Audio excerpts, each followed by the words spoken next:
If you enjoy this podcast, then be sure to check out Farm Small, Farm Smart Daily, where you can get your daily dose of farm wisdom.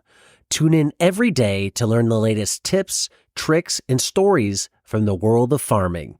Whether you're a seasoned farmer or just getting started, our podcast has something for everyone. Join us as we explore topics like farm business, crop planning, soil management, and tools and technology. Start your day off right with Farm Small, Farm Smart Daily, available on all major podcast platforms. Don't miss out. Subscribe today. Is there anything related to clays that made it possible for the Great Plains to evolve to be what they were? First of all, we also need to understand that depending on where you are in the Great Plains, there's a big difference in time.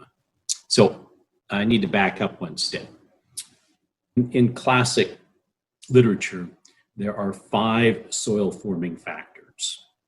The parent material, what type of rock, is one of those. The climate, is it hot and dry? Is it wet and hot? Is it cold?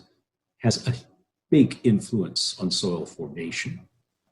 Biology, and by biology, obviously plant communities, but also the microorganisms. And you can even throw human beings into that biology piece as well. Topography is another soil forming factor. So if you are up on top of a hillside or if you're down in a valley, it makes a big difference. Material moves is eroded off the hilltop and settles out down in the valley bottom. But also water moves through the soil laterally downhill towards that valley, and it leaches nutrients, cations from up high and carries them down, salts. The 5th soil forming factor is time. Okay, so when you go into the Great Plains, and I'm located in Ames, Iowa, all right, 14,000 years ago, where I'm sitting right now, there was, I don't know, somewhere half a mile of ice above my head. I'd be at the bottom of a massive glacier. Okay? When that glacier came marching down out of Canada, it was like a giant bulldozer. It ripped all the soils from the Canadians and from northern Minnesota and brought it down here and dumped it here in central Iowa. It took giant boulders and ground it up into flour. Okay? On the other hand, if I go down to, let's say, central Kansas. So my point was that the soils here in Iowa are actually very young. Okay. They're babies as far as soils go. But I go down to central Kansas and they're very old. Hundreds of thousands of years, maybe, I don't know. Depends on where you are. If sometimes you've got areas that are eroding and depositing, and those would be younger. But if you have a stable surface, that soil could have been there for a very long period of time. And we talked earlier about how clay minerals evolve with time. So imagine that after the glacier came down, I ground up a rock, and that rock had in it mica and feldspars and quartz and other primary minerals that got ground up into flour. Okay? And then the glacier melts away and we're left with this pulverized rock. Then these soil forming factors start impacting that pulverized rock, the climate, the biology, the topography. What am I missing? Time, and I forget what, I dropped one here. Those factors start influencing the evolution. And so you have chemistry going on, you have biology going on, you have physics going on in that soil environment. And particles of primary minerals tend to be unstable. They tend to dissolve, okay?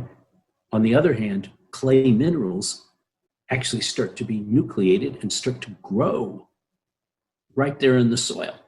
And some clay minerals are like, if you have a mica, a muscovite, right? You all seen the big sheets of muscovite.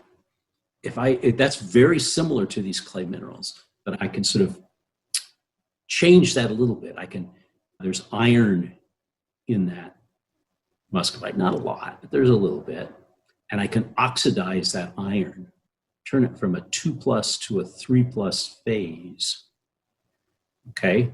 And when I do that, it changes the amount of charge on that surfaces. Okay. The mica will start to open up. The individual layers will open up. It'll get physically broken into smaller and smaller particles. The potassium, which is sitting between each of those layers, gets leached out. Plants take it up. And so there's what's called a solid state transformation, where I can take that mica and turn it into smectites.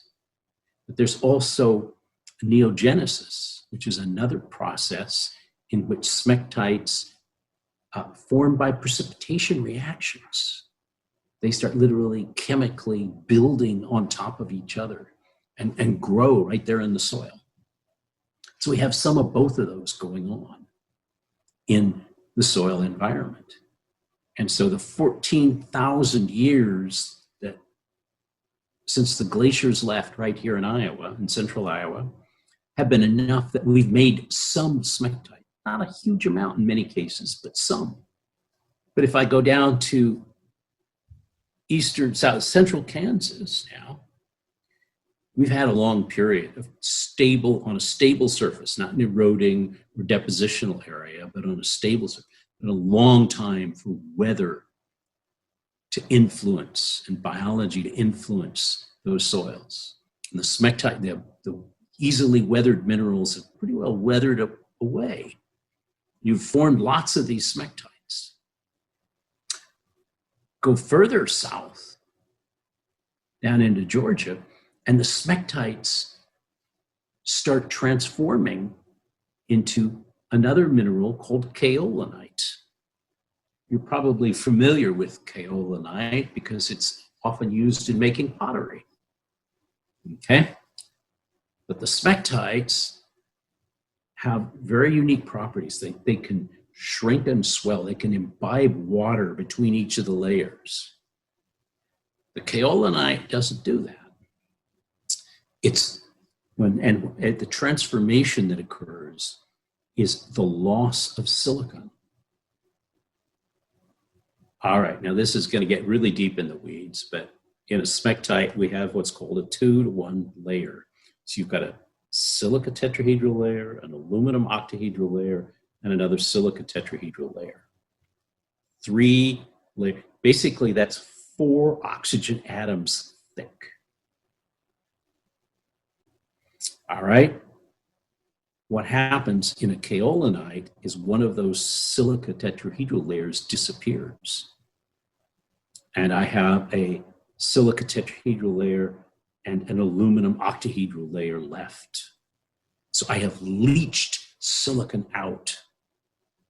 I go further south, down into the Amazon now, and the kaolinite starts to, there's still a lot of kaolinite in the Amazon, but it starts to disappear, and I'm left with just iron and aluminum oxygen.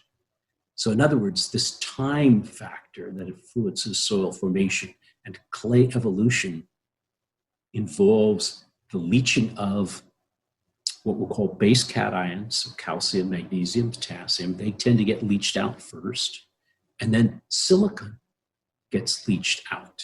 And finally, we're left with nothing but this iron and aluminum oxides. Minerals like goethite, lepidocrosite, gibbsite. These are the minerals that are the clay minerals that are left behind after this process of evolution. Today's episode is brought to you by Modern Grower, a proud retailer of the Sumi Soaker system. The Sumi Soaker system is an irrigation game changer. It offers multiple advantages for market gardeners. even gentle watering without dry spots common with wobblers. The system is lightweight and portable, so you can use it with quick rotation crops. It's low maintenance with no parts to break or clog. It's versatile. You can use it for direct seeding, transplants, and cover crops. And it's very cost effective compared to overhead options. And maybe one of its best and most unique features is it can put down water in a rectangular pattern, which is very different than rotating sprinklers that leave circular patterns, often with dry corners and overwatered centers. If you want to learn more about the Sumi Soaker system, use the link below or visit us at shop.moderngrower.co.